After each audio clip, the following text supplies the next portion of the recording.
It began with an idea from one man, spread to a small group, and is now a movement that has traveled throughout a city. Pay It Forward St. John is a non-profit organization based on the easy principle of doing something nice for others. It's a nationwide movement, and when a St. John resident stumbled upon other cities doing random acts of kindness, like buying a stranger a cup of coffee, Michael Welton knew he wanted to start paying it forward in St. John. I had an idea that I wanted to try to do something here in our community. And at first, I was looking to do something quite small. And after I spoke with a number of my friends and colleagues in and around St. John and Charlie, I was convinced to look at trying to do something larger with the movement. The concept is simple.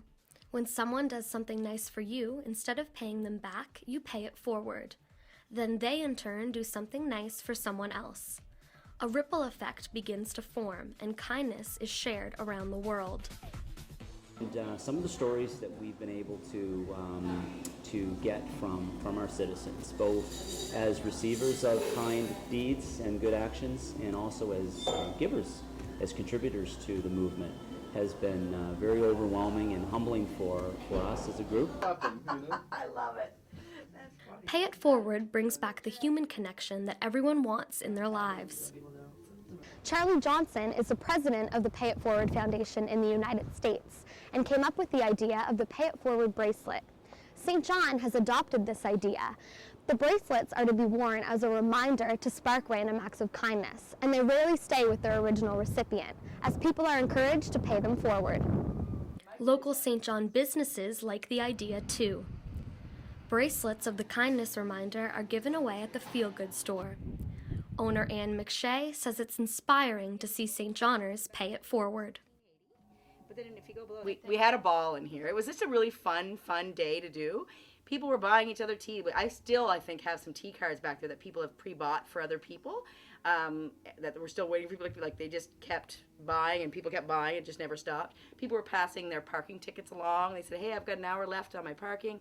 I'm going to pass this along to somebody if you know anybody that needs this. We then heard stories circle back where people would do something for someone, and then we later heard that person went along to someplace else and did something, and it came back, so we heard 2 or 3 times removed how it moved forward. It all relates back to making people feel good. People are kind.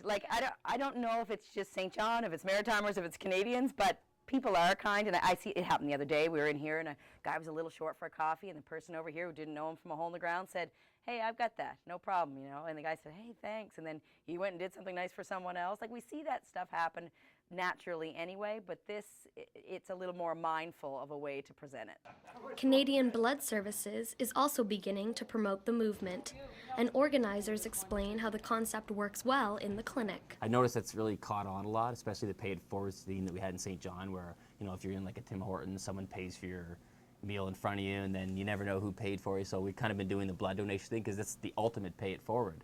You're giving blood, and you have no idea who you're helping, but you're helping someone. Meeting a friend for coffee.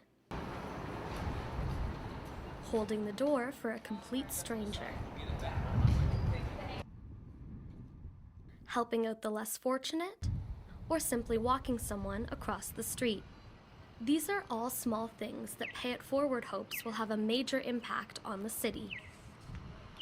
Joanne Cochran grew up in St. John and has had first-hand experience in paying it forward. So I know of a single mom who is an amazing mom to 2 awesome little toddlers, and they don't go without for anything.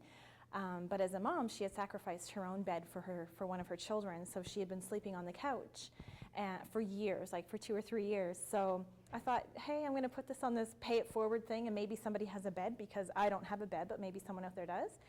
A bed was found and delivered to the single mom thanks to a post on Facebook.